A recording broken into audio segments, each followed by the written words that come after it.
Noh, see on osa protsessist ja käimasolevatest läbirääkimistest. Kõik, mida nad meile eraviisiliselt ütlevad, kontrollitakse üle ja me tagame, et nad vastutavad oma sõnade eest. Ja kui seda ei juhtu, president on juba selgelt välja öelnud, millised sõjalised tagajärjed ootavad Iraani režiimi, kui nad ei täida seda, mida on öeldud. Eriti kulisside taga, kui president ütleb, et need inimesed on mõistlikumad, siis nad tõesti käituvadki kulisside taga ja eravestlustes mõistlikumalt. Erinevalt eelmistest juhtidest, kes ei ole enam meie seas, sest nad valetasid Ameerika Ühendriikidele ja petsid meid läbirääkimistel, mis oli presidendi jaoks vastuvõetamatu. Ja just sel põhjusel on paljud hukkunud. See on Iraani jaoks veel üks ajalooline võimalus teha õige otsus, loobuda oma tuumaambitsioonidest ja jõuda kokkuleppele selle presidendiga. Või peavad nad silmitsi seisma Ameerika Ühendriikide relvajõudude tõsiste tagajärgedega, mida nad selles operatsioonis iga päev kogevad. Mis puudutab THS-i, siis kui kaua saab administratsioon jätkata TSA-le maksmist ilma kongressi tegevuseta? Ja ma ei taha liialdada, aga arvestades olukorda, olid lennujaamad tõesti see valupunkt, mis pani mõlemad pooled omavahel rääkima.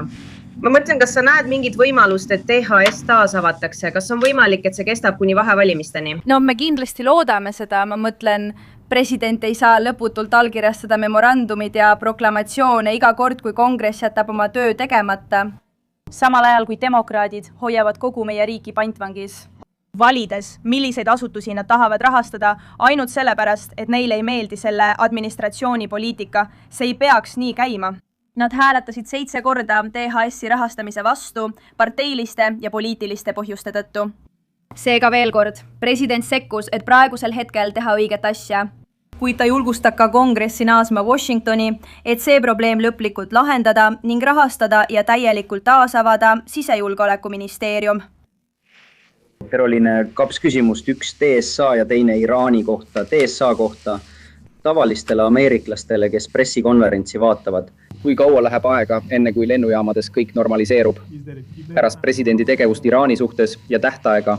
Trump mainis alguses 4 nädalat. Sekretär Rubio ütles reedel, et see võib võtta veel 2-4 nädalat. 2-4 nädalat on tähtaeg, millega valitsus praegu arvestab. Ajagraafiku kohta ütlevad president, ülemjuhataja ja Pentagon, et operatsiooni Epic Fury tähtaeg on 4-6 nädalat. Täna on 30. kuupäev. Nii et tuleb lihtsalt arvutada, kui palju aega on Pentagonil veel vaja, et täielikult saavutada operatsiooni Epic Fury eesmärgid. Kordan veel kord.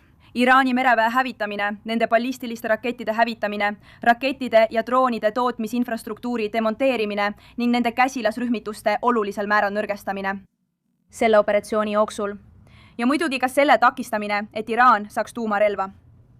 Mis puudutab sinu esimest küsimust, Steven, TSA ja lennujaamade kohta, miski ei muutu tegelikult normaalseks, enne kui demokraadid teevad õiget asja ja rahastavad seda agentuuri täielikult. President sekkus taaskord, et tegutseda õigesti ja lõpetada see kriis lennutranspordis ja lennujaamades üle kogu riigi.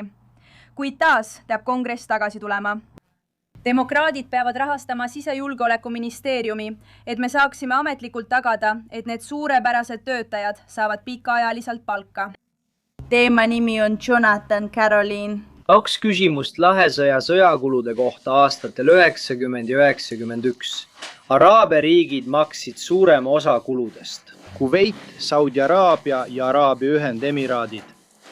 Kes maksab selle sõja kulud? Kas need Araabia riigid on valmis maksma? Ma arvan, et seda tahaks president neilt kindlasti paluda. Ma ei hakka temast ette ruttama, aga kindlasti on see mõte, mis tal on ja kindlasti kuulete te temalt selle kohta veel. Ja teiseks, diislikütuse hind on keskmiselt $5,38 galloni kohta. Mis on täna Trumpi administratsiooni sõnum veoautojuhtidele, kes seisavad silmitsi nende kõrgete kütusehindadega? Nüüd veel kord, me mõistame, kuuleme teid, näeme teid. Me jälgime tähelepanelikult seda lühiajalist kõikumist nafta ja diislikütuse hindades. Ja just sellepärast on president ja administratsioon pidevalt teatanud jõulistest meetmetest, et tagada stabiilsus ülemaailmsel energiaturul. Nagu te teate, on poliitilise riskikindlustus üks neist meetmetest. See võimaldab riikidel osta sanktsioonide all olevat naftat ainult selleks, et suurendada pakkumist. Seni oleme töötanud selle nimel, et vabastada 400 miljardit barrelit naftat ja rafineeritud tooteid. Samuti andsime 60 päevaks Jonesi seaduse erandi.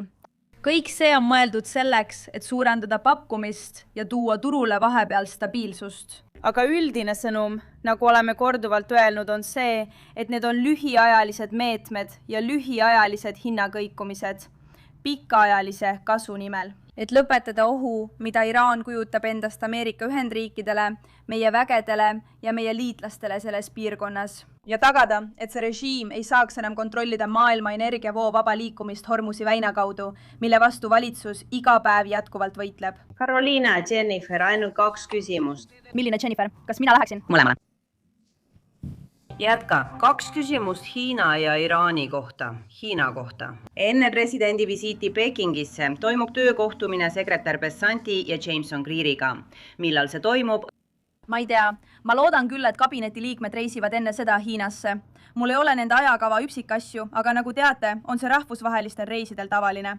Ma räägin Rahandusministeeriumi ja kabinetiga, et saada teile sellele vastus, aga me loodame, et nad lähevad sinna varem. Olgu, aitäh teile väga. Ja Iraani kohta, kui Iraan valib, millised naftatankerid tohivad väinast läbi sõita ja arvestades, et neile kehtestatakse kõrged tasud. Ja kuidas see sobib kokku presidendi sõnumiga, et ta soovib, et väin oleks avatud? Kas valitsus tõesti toetab süsteemi, kus Iraan võtab nende laevade eest tasu, et neil oleks juurdepääs? Meie ei toeta seda ja ma lükkaksin tagasi idee, et nad valivad neid valikuliselt välja. Need naftatankerid, need 10, mis varem välja kuulutati ja 20 uut, keda me järgmiste päevade jooksul ootame, on otseste ja kaudsete läbirääkimiste tulemus USA ja Iraani vahel.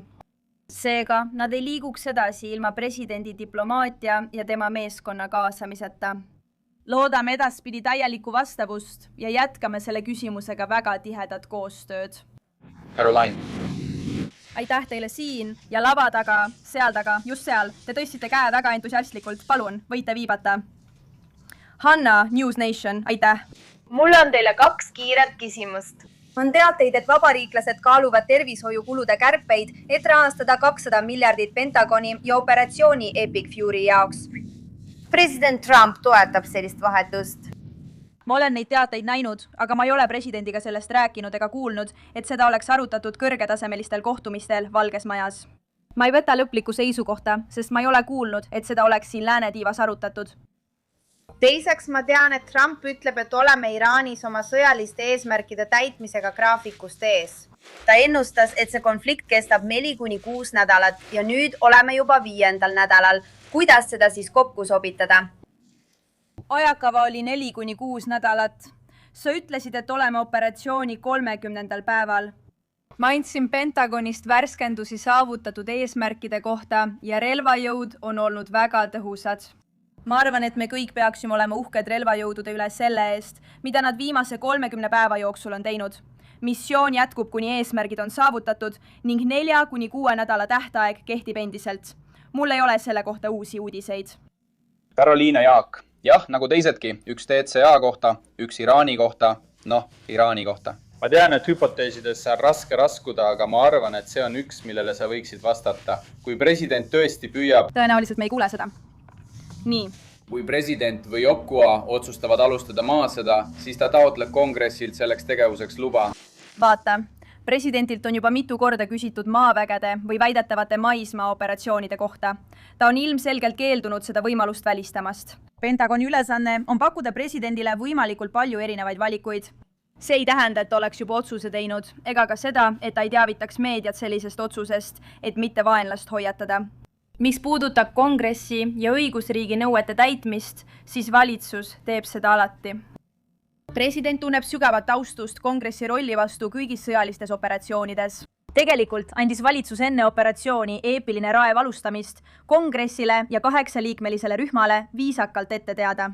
Lisaks on kõrged ametnikud, kabinetiliikmed ja sekretärid viimase 30 päeva jooksul korduvalt kongressis käinud, et anda neid olulisi viisakusraporteid. Iga kord, kui seda on palutud. Liikudes nüüd DSA juurde on mitu Trumpi toetajat tulnud minu juurde küsima presidendi memorandumist, mis juhendab THS-i töötajatele palka maksma. Ma tean, et sellise ulatusega seisaku puhul käivad paljud läbirääkimised.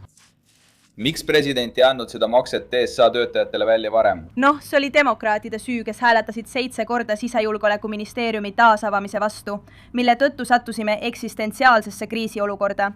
Ma mõtlen, sa nägid järjekordi mitmetes riigi suuremates lennujaamades. Ameerika reisijad maksid tõesti hinda demokraatide parteiliste mängude eest. President töötas koos oma õigusmeeskonna ja eelarveametiga, et lahendada kogu riigis lennureiside hädaolukord. Ja just tänu presidendile on TSA agendid seal. Ja sama kehtib ka teiste kohta. Aga ta kutsub kongressi üles naasma Washingtoni, rahastama ja täielikult taasavama sisejulgeolekuministeeriumi. Sara, muidugi. Mina Lindsay Ellis Wall Street Journal. Püüan valitsuse peamise eesmärke kokku sobitada. Kui Hormuzi väin täielikult taasavatakse, võidaks Trump ja lõpetaks operatsioonid, saavutades kõik 4 eesmärki, isegi kui väina läbimine toimuks aeglaselt. Vaata, nagu ma olen korduvalt öelnud ja nagu president on selgelt välja öelnud, operatsiooni Eepiline raev eesmärgid on Iraani mereväe hävitamine, nende ballistiliste rakettide hävitamine, nende kaitsetööstuse infrastruktuuri lammutamine, mis toodab relvi, mis ohustavad Ameerika Ühendriike ja liitlasi ning takistada Iraanil tuumarelvade hankimist. Hitsuse taasavamisega tegeleb valitsus, kuid peamised eesmärgid on Ameerika rahvale selgelt välja öelnud komandör. Derek, palun kuula. President avaldas täna hommikul ähvarduse hävitada Iraani infrastruktuur, sealhulgas elektrijaamad, naftapuurkaevud, Hargi saar ja soolavee magestamise tehased. Selliste tsiviilinfrastruktuuride ründamine on rahvusvahelise õiguse kohaselt keelatud. Miks president ähvardab toime panna midagi, mida peetaks sõjakuriteoks? Ja kuidas seda kooskõlastada asjaoluga, et valitsus on korduvalt väitnud, et need rünnakud ei sihi tsiviilelanikkonda? Vaadake, president on praegusel hetkel Iraani režiimile väga selgelt teada andnud, nagu tõendab ka avaldus, mida te just lugesite, et nende parim valik on sõlmida kokkulepe. Vastasel juhul on Ameerika Ühendriikide relvajõududel võimed, mis ületavad nende kujutlusvõime ja presidendil ei ole hirmu neid kasutada. See ei ole see, mida ma ütlesin, Garrett, ja sa kasutad sõna potentsiaal põhjusega, sest ma olen kindel, et mõned eksperdid sosistavad sulle seda kõrva, et sa prooviksid mulle seda küsimust esitada. Muidugi tegutseb see valitsus ja Ameerika Ühendriikide relvajõud alati seaduse piires, kuid operatsiooni Eepiline raev eesmärkide saavutamiseks tegutseb president Trump takistusteta. Ja ta loodab, et Iraani režiim sõlmib valitsusega kokkuleppe. Millist neist eesmärkides aitaks kõige rohkem kaasa magestamistehase hävitamine? Aitäh, Karoliina. Ma tahaksin teha järelpärimise Iraani kohta, kui sa kirjeldad, et iraanlased, kellega sa suhtled, on muutunud mõistlikumaks. Seekord arutelus, mida täpselt sa kuulad, mis viib sind selle järelduseni ja kuidas sa määratled, mis on mõistlik ja mis mitte? Ma ei hakka praegu üksikasjalikult kirjeldama neid era- ja tundlikke vestlusi, mis toimuvad Ameerika Ühendriikide ja Iraani vahel. Aga üldiselt on president juba vastuse andnud. See, mida nad ütlevad, on mõistlikum. Nad nõustusid mõne Ameerika Ühendriikide seisukohaga, nagu president eile õhtul Air Force One'is ütles. Mis puudutab konkreetseid üksikasju, siis kuna läbirääkimised käivad, ei avalda me neid maailmale, välja arvatud juhul, kui president nii otsustab, mis on tema õigus kui vaba maailma juht. Kuuba, president, kas te rikuksite selle kõik ära? Saadaksite Kuubale naftat, aga nüüd lubate sellel Vene naftatankeril Kuubale minna. Kas see tähendab poliitika muutust või on ta valmis lubama rohkematel naftatankeritel Kuubasse siseneda? See ei ole poliitika muutus. Sanktsioonide poliitikas ei ole toimunud ametlikku muudatust. Nagu president eile õhtul ütles, lubasime sellel laeval Kuubasse jõuda, et rahuldada Kuuba rahva humanitaarvajadusi. Need otsused tehakse iga juhtumi puhul eraldi. Nagu valitsus juba ütles, ei saa Kuuba mitte toimivat majandust parandada. Välja arvatud juhul, kui nad läbivad dramaatilise, poliitilise ja juhtkonna muutuse. Kuid sanktsioonipoliitikas ei ole toimunud ühtegi ametlikku muudatust. Seega võime oodata, et rohkem naftatankereid suundub taas Kuubale. Need otsused tehakse praegu iga juhtumi puhul eraldi. Obrigada, Karoliina. Tulles tagasi selle juurde, mida sa avasõnas ütlesid USA ja Iraani vastuolulistest sõnumitest. President kinnitab, et läbirääkimised edenevad. Ja nagu mainisid, ütles ta, et Iraan nõustus enamiku 15 punktiga. Me just kuulsime Iraanilt. Nad ütlevad, et läbirääkimisi ei toimu ja nimetavad ettepanekud liialdatuks ja ebarealistlikuks. Kuidas sa siis seda seletad? Kuidas sa seletad seda lahknevust nende kahe vahel? Ma arvan, et Ameerika rahvas on piisavalt tark, et mitte uskuda terrorirežiimi sõnu, kes on 47 aastat hüüdnud surm Ameerikale. Ja ma loodan, et selle ruumi ajakirjanikud on piisavalt targad, et mitte uskuda Iraani režiimi, kes on korduvalt valetanud meie riigi, meie väärtuste ja kõigi kohta. Ausalt öeldes on selles ruumis peaaegu 5 aastakümmet olnud nii, seega arvan, et Ameerika avalikkus on piisavalt tark, et sellest aru saada.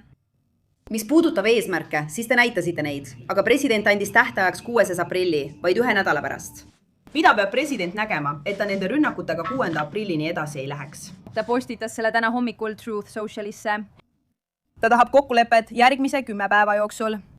See ajakava hakkab otsa saama, on veel mitu päeva jäänud ja eks näis. Ma ei hakka ette rutates midagi ütlema. Vaatame, mis juhtub 10 päeva pärast.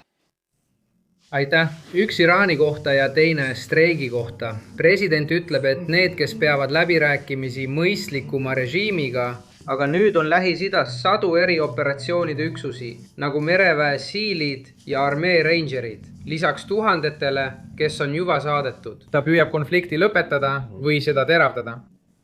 President keskendub sellele, et saavutada operatsiooni eepiline raev eesmärgid seoses jõududega, kes on Lähis-Idas koha peal. Pentagoni ülesanne on pakkuda ülemjuhatajale võimalikult palju erinevaid valikuid. See ei tähenda, et president oleks teinud täiendavaid otsuseid. Veel kord, ta on jätkuvalt keskendunud sellele, et Pentagon täidaks operatsiooni eesmärgid, mis käivitati 30 päeva tagasi ja me liigume selles suunas hästi edasi. Kui mõni ameeriklane kodus kuuleb teda ütlemas, ma tahan rääkida, kuid näeb samal ajal vägede saatmispiirkonda, siis mida peaks see inimene arvama sellest, mis seal toimub? Siin on 2 teed. President on alati öelnud, et diplomaatia on tema peamine valik ja prioriteet. Veel kord proovis ta siiralt ja heas usus Iraani režiimiga diplomaatiat ajada. Enne selle operatsiooni alustamist soovis ta juba kokkulepet sõlmida ja saatis oma peamised läbirääkijad. Selleks pühendasid nad palju aega ja vaeva, et kokkuleppele jõuda. Ja kahjuks eelmine režiim, paljud neist juhtidest ei ole enam meie seas, sest nad pidid selle tagajärgedega silmitsi seisma. Militaris dos Estados Unidos. Assim, kui on võimalus kokkuleppeks, kordan, president on endiselt avatud. Kuid ilma, et me kaotaksime fookust sõjalistelt eesmärkidelt, mis seati 30 päeva tagasi ja mida meie väed saavutavad päevast päeva. Lõpetades jutu tööseisakust, allkirjastas ta möödunud neljapäeval riikliku hädaolukorra korralduse, tagades, et TSA ametnikele makstakse palka. Kuid teised THS-i tsiviiltöötajad pole ikka veel palka saanud. Ta kavatseb allkirjastada midagi, et tagada ka nende palkade maksmine. Vaata, president otsib alati viise, kuidas tagada, et Ameerika rahvas oleks hoitud ja teeb nende heaks seda, mis on õige. Aga on naeruväärne, et ta peab jõudma sinna maani, et töötama koos juriidilise meeskonna ja eelarve- ja juhtimisbürooga, et neid ressursse leida. See on kongressi ülesanne neid asutusi rahastada ja demokraadid kongressis on juba 7 korda hääletanud sisejulgeolekuministeeriumi rahastamise vastu. Kongress peaks hääletama ja selle lahendama. President tegi taas otsuse, et vältida seda, näeme oma riigi lennujaamades, mis ainult halvendaks olukorda. Ja just sellepärast tahabki ta, et kongress teeks oma tööd. Aitäh, Karoliine, et mainisid seda. Ma tulen sulle järele. Rääkides lihavõtetest ja palvetest, tahaksin teada sinu arvamust paavsti sõnavõtu kohta. Paavst Pius ütles eile, et Jumal ei kuule nende palveid, kes sõda peavad. Kas saaksid seda kommenteerida? Ma arvan, et meie rahvas loodi peaaegu 250 aastat tagasi juudi kristlikele väärtustele tuginedes. Oleme näinud presidente, sõjaministeeriumi juhte ja meie vägesid pöördumas palve poole meie riigi ajaloo kõige tormilisematel hetkedel. Ja ma ei arva, et meie sõjada juhtidel või presidendil oleks midagi viga, kui nad kutsuvad Ameerika rahvast üles palvetama meie sõjaväelaste ja nende eest, kes teenivad meie riiki. Tegelikult arvan, et see on väga üllas tegu. Ja kui te räägite paljude sõjaväelastega, ütlevad nad, et hindavad ülemjuhataja ja tema kabineti palveid ja toetust. Karoliine, aitäh! President Trump ütles New York Postile, et vastus Teherani rünnakule, mis tabas Iisraeli suurimat naftatöötlemistehast, antakse peagi. Kas selleks on olemas ajakava? Kas see on seotud läbirääkimiste eduga või mitte? Ei, mul ei ole teile presidenti sõnavõttude kohta uuendusi. Valitsus arvab, et revolutsiooniline kaardivägi kontrollib Iraani. Noh, vaadake, nagu sekretär Rubio ütles, on juhtkond täna väga killustunud. Tegelikult oleme nende sisemised kommunikatsioonisüsteemid välja lülitanud ja see on osa diplomaatilisest protsessist. Peame täpselt välja selgitama, kes juhib. Ma tean, et nad nimetasid uue ajatolla, aga ma pole temast eriti kuulnud. Noh, see on osa praegu käimasolevast diplomaatilisest protsessist. Karoliina, ma tahaksin veel mõnda, ainult üks aitäh. Sa esitasid humanitaarsed põhjused. Kirjeldatud selleks, et lubada sellel naftatankeril Kuubale jõuda. Lihtsalt selleks, et selgitada üht punkti. Miks valitsus nõustus, et Venemaa saadab naftat just Kuubale, mitte teistesse sihtkohtadesse?